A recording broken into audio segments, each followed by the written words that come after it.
So apparently, Semaphore interviewed Kamala Harris's digital chief on Democrats losing hold of the culture. And in this, he dropped my name. Okay. The campaign needed to introduce Harris quickly to people who aren't obsessed with politics. Sports is perhaps America's last remaining monoculture. And Flaherty and the Harris team decided to book her on sports shows and podcasts. But one by one, the biggest personalities in shows politely turned them down. Sports and culture have sort of merged together, and as sports and culture become more publicly and sort of natively associated with this Trump conservative set of values, it got more complicated for athletes to come out in favor of us. Flaherty, 33, told me in an interview last week, it got more complicated for sports personalities to take us on their shows because they didn't want to do politics. That's not to say Steph Curry and Steve Kerr and LeBron James and all of them coming out wasn't impactful or important, he said. It was more impactful because it had gotten so much harder. But certainly the culture has been associated with heavy sports watching, has become associated with right-wing culture in a way that makes it hard for us to reach people. First of all, L. Second of all, skill issue. But last but not least, I mean, I wouldn't necessarily say that sports watching across the board is just like dominated by right-wing sentiment, even though virtually everything online is incredibly right-wing. I don't think that that's the case. I just don't. Stephen Curry's burner. Thank you for the 5 gifted subs. Maybe you should gift the biggest gift of all, not friendship, but instead socialize housing in your neighborhood. That's what you should be doing instead of being an additional hurdle to homeless shelters being built in your neighborhood because you think it's going to ruin the culture. Your haters have been having a meltdown over this article. Is this who you meant when you said the Harris campaign wanted you at the DNC? This is the deputy campaign manager. I didn't know that the deputy campaign manager was Hassan Abihed. I did not know that. I wish he would have listened to my advice a little bit. But anyway, Flaherty declined to say who turned Harris down, but she didn't appear on key shows hosted by sports figures sympathetic to Democrats like Colin Cowherd, Bill Simmons, or the Kelsey brothers. As Semaphore first reported at the time, Harris did appear on All the Smoke, a popular but more niche basketball podcast, and NFL Hall of Famer Shannon Sharp's Club Shay Shay podcast. The campaign's failure to completely crack the sports sphere was, to Flaherty, ominous, and a part of a larger trend in which some influencers who had felt comfortable engaging with the Biden White House demurred when asked to help Harris make her case to her followers. When it's not cool to talk about politics, he said, you're kind of afraid of the audience. You don't even have to talk about politics. The problem is Kamala Harris. I think the environment for politics is changing a little bit as well. Like political communication is changing as well, where you can't just be a political personality who is like uptight and constantly on note. You can't have a Pete Buttigieg style person, right? You have to be more of a real person. If you want to live in the post-Trump universe, you have to kind of play ball. You have to be a personable human being. It's a very weird thing to demand from politicians. I guess back in the day, when information was significantly more limited and confined to network television, you could do what is known as retail politics, right? You know, you can have these setups where you basically faked human interaction. But digital retail politics is very different. Digital retail politics is what is in demand now, and you have to learn the language of online to be able to do that successfully. And you have to be personable. You have to, instead of going to the Iowa, corn shucking festival or whatever and eating a hot dog, you actually have to do this shit. You have to go on the podcast circuit. And in order to do that, you can't be a bot and you can't be an NPC. And unfortunately for Kamala Harris, like there were definitely podcasts where she shined, right? I think like whenever she went on, I don't know, like a HBCU adjacent podcast, I think she did a pretty decent job, much better than like Hillary Clinton, for example. Having said that, however, there's like a massive marketplace where she did not have her own, she did not have this opportunity at all.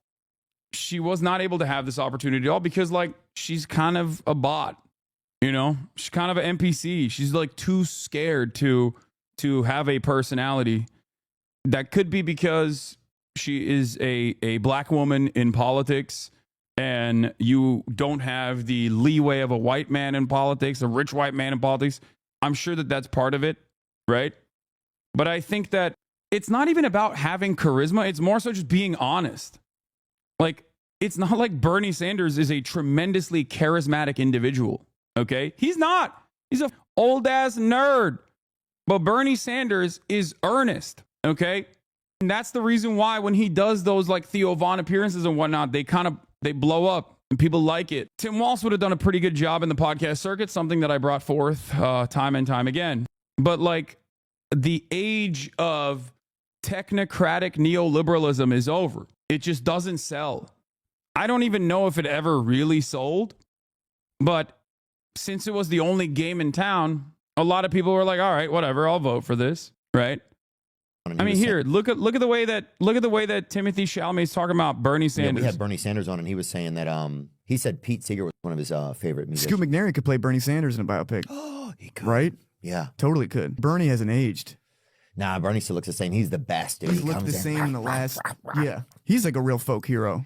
Great point. Yeah, Bernie is... He is a folk hero. Yeah, he's folk. Yeah, no wonder he loves Pete Seeger. Of course he does. So, but that's it. Like, look, that's it. This is the way that like normal people respond to Bernie Sanders. He isn't like the most charismatic person on the planet. Far from it. Far from it. But he's honest. He's earnest. He cares about these things that like, you know, will genuinely improve people's lives, and he advocates for them viciously, right? And I think that is what matters. I think that is important. And I don't think a Kamala Harris type person is going to be able to do that. I think Tim Walz could do that. Tim Walz has a little bit of that dog in him. But for that to happen, the Democratic Party also has to change its messaging. The Democratic Party has to change its establishment Democrat, third way neoliberalism as a policy, win or lose attitude. You know? In July 2023, a year before Harris became the nominee as the Republican primary campaign was underway, I spoke with Flaherty, who was then running a digital strategy for the White House. There, he had helped shape the White House alternative media strategy, working to help support their own network of diehard supporters and dishing out exclusives to alternative media, liberal media. Some of Biden's first interviews after he nominated then Judge Ketanji Brown Jackson to the Supreme Court last month went to the popular Substack writer and professor Heather Cox Richardson and the left-leaning news YouTuber Brian Tyler Cohen. Flaherty was also paying close attention to how the race was being run on the Republican side. Donald Trump was leaning into new podcasts, and his opponents were tapping a large network of right-leaning and conservative personalities to amplify their messages.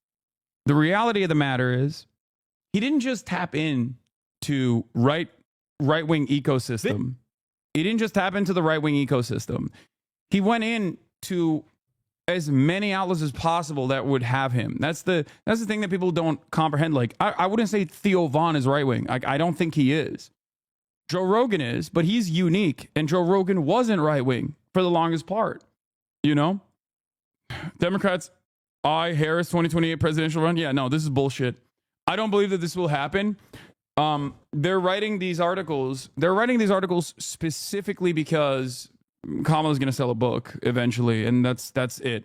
That's it. I think that the only reason why they're saying that is because like she's going to write a book and they want to sell it. That's it. There's no one's going to read your book if you're not going to run again. Yeah, it's bullshit. I don't think she's going to run again. All right. Anyway, let's continue. Then he acknowledged that the Republican Party had done a better job building up its alternative digital media ecosystem with podcasters, YouTube streamers, and friendly pundits. But he argued that the then Biden campaign would overcome those obstacles by better navigating the personalized internet, which by which sophisticated algorithms feed America's highly specific information tailored to their taste and online behavior. Speaking with me again last week, Flaherty said that remained their theory of the case the entire time. The campaign knew from the beginning that the race was going to come down to voters who do not pay attention to politics or mainstream news and instead get their information from people on YouTube, their friends, Instagram stories, or links or memes dropped into a group chat. This firstly meant a shift in paid advertising from the previous campaign. Instead of just blanketing the airwaves of battleground states, the campaign also invested heavily in ads on YouTube, recognized the rapid growth in streaming. That's where the campaign's data showed many of Harris' key voters were spending their time. More importantly, this meant building out a strategy focused more on podcast appearances and interviews with influencers than on traditional media. But they failed on that. Tim Walz is not as truthful as J.D. Vance. Just letting you know. Yeah, I think you're on crack cocaine if you think that. J.D. Vance is a literal rat. The people do not respond positively to J.D. Vance. The people respond positively to Tim Walz. Okay? One is a real American from the heartland. The other one is a carpetbagger who basically sold out his own people in an effort to elevate his presence by liberals for years, only to turn around and then brown nose the Republican right, which he once called correctly a bunch of fascists. He changed his entire worldview at the age of 35, acted like he got groomed by mainstream media to think that Trump was a Nazi. That's not a real person at all. J.D. Vance is Republican Pete Buttigieg. La rata.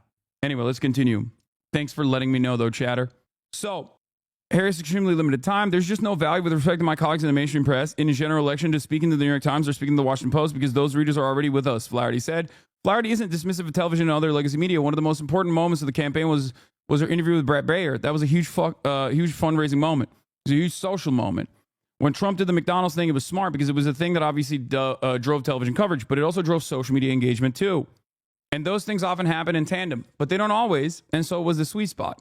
It drove traditional coverage and non-traditional media. I don't think TV is dead. It's still probably the most important thing, but it's the literal TV. And what's on it that matters. As the campaign wore on, though, Flaherty said he realized the failure to gain traction in certain corners of the media reflected a deeper problem, one that wasn't solved when Harris replaced Biden on the ticket. The Harris campaign, representing what many voters saw as embodiment of the status quo, was running contrary to not just ideological distrust of establishment figures, but to media trends. The media successes of 2024 were independent, non-traditional online personalities who themselves were avatars of the rewards of going up against the establishment. The reason folks are seeking alternative sources of media and are turning away from political news is because they don't trust their institutions. They don't trust elites. They don't trust the media. They don't trust all this stuff. So the party of elites and institutions is going to have a hard time selling to people in those places, Flaherty said. Now, I want to point out something here. Because a lot of people will say, Hassan, the only appeal that you have is because you're anti-establishment, right? And to them, I say, you are not paying attention. Because as much as I rail against mainstream media, I still rely on mainstream journalism. As much as I rail against mainstream media, I still interview New York Times journalists. I interview CNN journalists. I interview and give interviews to mainstream media. Because I understand that there is an importance within these institutions, okay? As much as I rail against establishment Democrats, I had Lena Khan, the commissioner of the Federal Trade Commission. That is as institutional as it gets. As much as I rail against the establishment Democrats, I still champion the NLRB. I still champion the many wins even of the Biden administration, especially as it pertains to the regulatory agencies. I understand the importance of these agencies. That's the difference. I am not a contrarian for the sake of being a contrarian. I do not actually yell about the establishment Democrats in an effort to gain clout. Okay? And I think that's a silly way to approach it. And I think that's a silly way to operate in general. I've never been an advocate for destroying institutions just because they work in a corrupt manner. That's the difference between someone like myself and someone like RFK Jr. RFK Jr. looks at the EPA and says, or looks at the FDA and says, there's a lot that's wrong with the FDA. We must blow it up. I look to it and I say, abolish corruption rather than destroy and deregulate this regulatory body. That's the difference. I have a purpose. I understand that the government must exist. I understand that that it can exist. Okay, so I just want to point that out for people that don't fully understand where I'm coming from in a lot of these instances. When it was said that people like you and Chapo were also the biggest cheers of Biden's W's than mainstream, it was mind-blowing because it's true. Yeah. When Biden exhibited the courage, demonstrated the courage and expended political and social capital to pull our troops out of Afghanistan, I was there defending that action. So was Chapo. Mainstream media was not defending that action. They were railing against them because they are deeply aligned with the interests of the defense industry. Okay? That's the difference. It's not as simple as go to Joe Rogan and talk about how great democracy is and the importance of preserving the independence of the DOJ or whatever. You've got to speak their language. And I think there are plenty of cultural touch points. I mean, Joe Rogan was at least recently for Medicare for All. Theo Vaughn is really against money in politics and the way that pharma has flooded our communities with opioids. Those are all things that the Democrats have something to say on. But as long as we seem like the party of the system, the people who are anti-system and looking for anti-systemic media, we're going to have a hard time connecting with them. Now, nowhere was this more clear than within the manosphere of podcasts and content creators like Rogan and Vaughn. To them, Trump had become less toxic and more based, and he rewarded his supporters with access. Flaherty said the Trump campaign successfully used new media to reshape culture, while Democrats found that the mass media institutions that had long largely supported them were weaker than these new cultural drivers. It's more than just young men. It's a broader ecosystem, he said. Democrats have historically had these really close relationships with institutional media, institutional culture, Hollywood, and the traditional press. There's this entire cultural ecosystem that Trump campaign did a really good job cultivating over a long period of time. We should get Jennifer Abruzzo, general counsel of the NLRB, next. She's responsible for reenacting the Joy Silk Doctrine and numerous other labor W's. You're right. I'm down to do that as well. Flaherty also acknowledged that Elon Musk's purchase of X, Twitter, played a major role in the campaign, further tilting the scale of online culture and information towards Trump. Its importance was twofold. One, it was where you reach elites and high information people, but two, it was also the kind of place where politics could sort of careen into culture. And so it was really important. It was a really important central node, even if it wasn't the farthest reaching platform, he said. Having that node be fundamentally controlled by effectively an arm of the Trump campaign was not good, really a problem. And so Elon obviously sort of achieved his ends there. It was obvious that center left and left content was being throttled compared to right content. But while the campaign came to believe it was fighting an uphill battle against culture, moving in the opposite direction, it also made some strategic errors of its own based on faulty assumptions. Flaherty said that one place he understated the Trump campaign was a central part of the former president's digital strategy. The Harris campaign thought that Trump's team decision to continue talking to the manosphere meant he would simply be reaching the same audiences over and over again. But the incredible frequency of those appearances helped build the former president's credibility with that audience, which seeped out. He also said Harris's campaign never quite figured out one of its earlier strategies, which was to get its messaging organically into family group chats and private media, partially because they couldn't nail what kind of content would spread that way. I think that's one that ended up being a lot harder to execute on. Over the last several weeks, many professional Democrats I've spoken with feel that they've successfully identified her problem. But the next step for Democrats' media strategy are uncertain. When I met Flaherty this week in New York, he was contemplating his own professional future and what his role would be. To Flaherty, part of this starts with putting real effort into building the left and center left's own independent media ecosystem, divorced from the nonpartisan media that has historically satiated Democrats' appetite.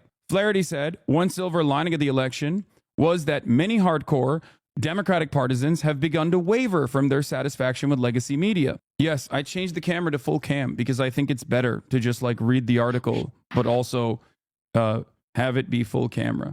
They are never going to trust the New York Times, and they're never going to distrust the Washington Post, he said. They're never going to not trust the New York Times, and they're never going to distrust the Washington Post, Flaherty said.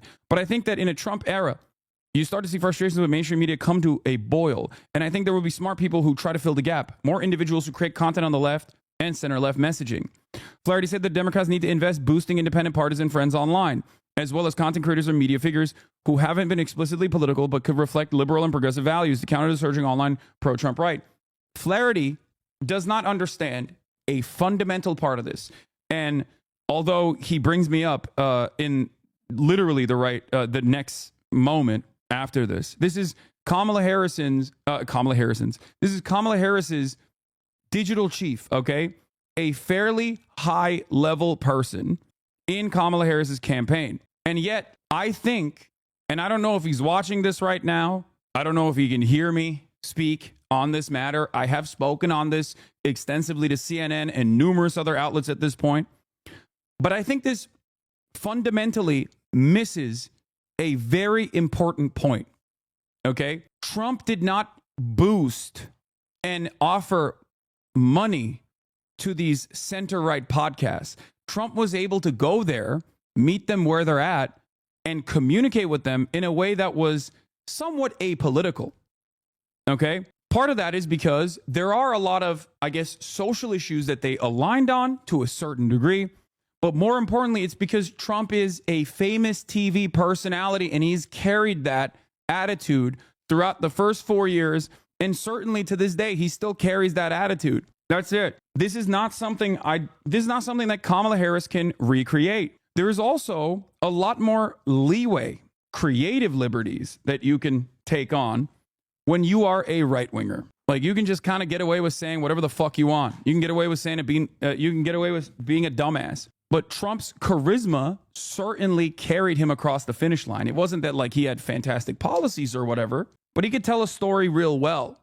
And that goes a long way. He was able to, in spite of being a billionaire born with a silver spoon, a real estate tycoon with numerous failed businesses under his belt, he was able to present himself as a real guy, as opposed to all of these other fake, phony guys, the Democrats, and even Republicans that stood against him. So you have to have, for me, I've been covering politics for quite a while at this point. I have 3 general elections under my belt at this point, at this moment, okay? And what I have seen in that experience as a professional political commentator, you need one of 2 things, and if you can have both, it's fantastic.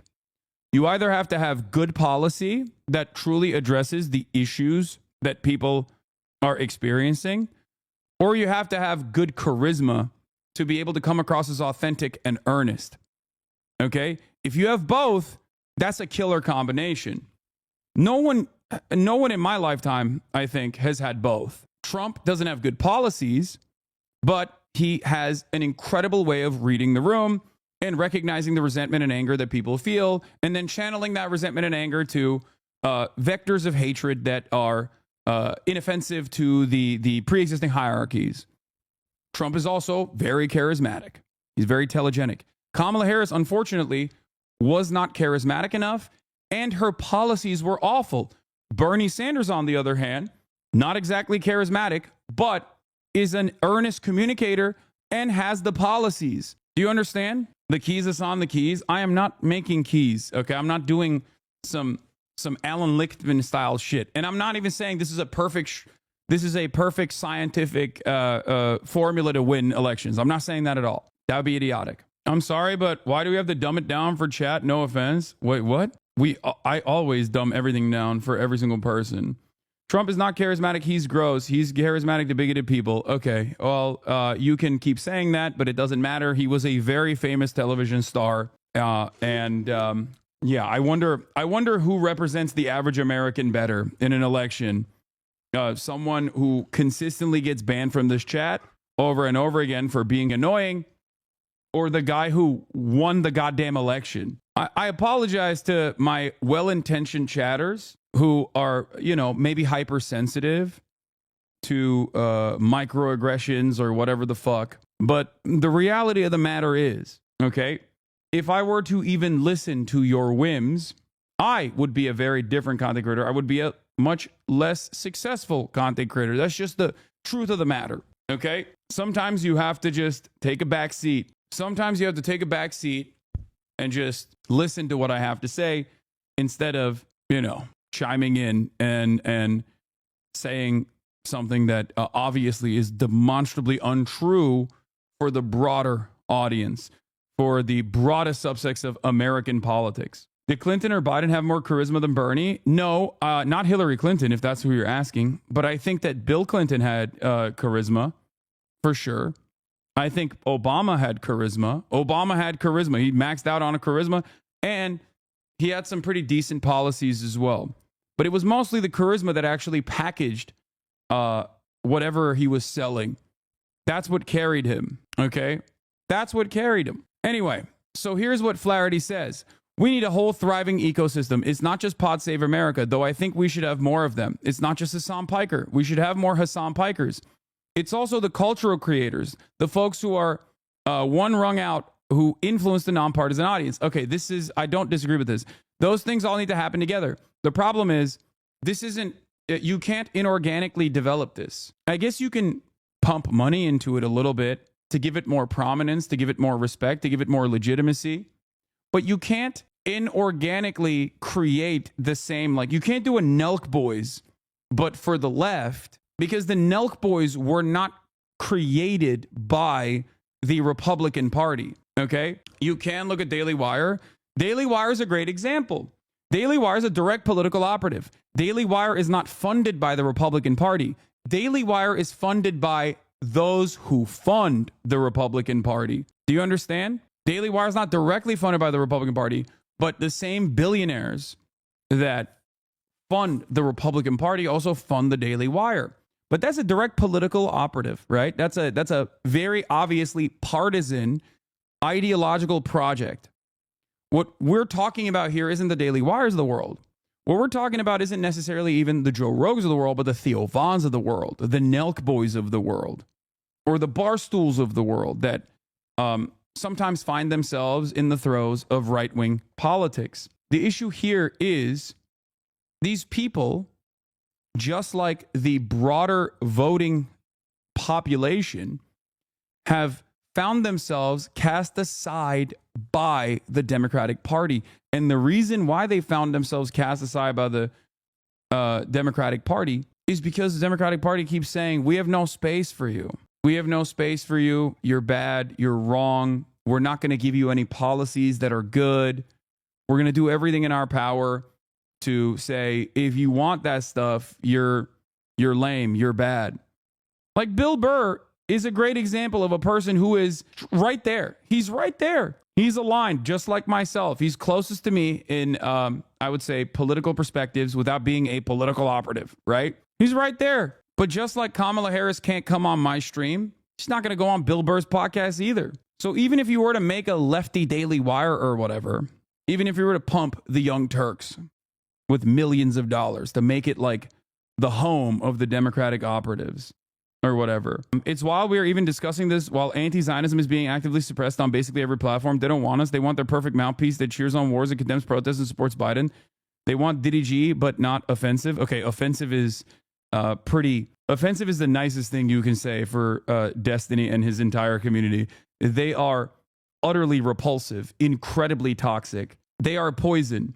While it's ironic that they tried to present me as that and can't contend with why average human beings don't see it in the way that they do, any group that finds themselves routinely advocating for white people to be able to say the N-word and advocating against victims of sexual assault or debating the ethics of child pornography with a bunch of neo-Nazis online, those guys they're not in the real world. They're in this like extremely online space. Okay, there's a clip of him from today saying he's working with DNC operatives now to block you from interacting with the party. I mean, fine. I don't care. I don't need to interact with the DNC. It doesn't do anything for me. I don't think that these people understand that. Like, at least Flaherty seemingly understands that the Democrats need me more than I need them. And it's true. And I don't care if the Democratic Party tomorrow was like, listen, we are going to advocate for Medicare for all. Even if they never talk to me ever again, I would be their number one propaganda minister. Okay? Making a leftist Joe Rogan doesn't change the fact that 86-year-old Nancy Pelosi, while recovering from a free hip replacement, campaigned for a 70-year-old with throat cancer for oversight committee rather than a 35-year-old. The geriatric ghouls in Congress refuse to step down. Exactly. I'm gonna use this as a wonderful segue to talk about the AOC oversight committee vote that took place already.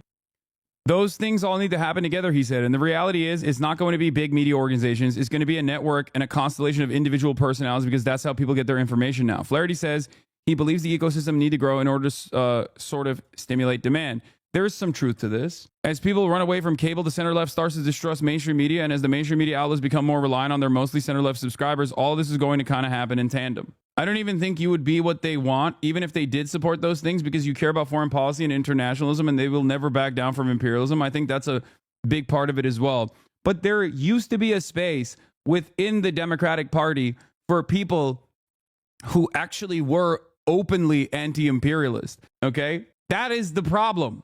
That is completely gone from the coalitions. It's completely abolished.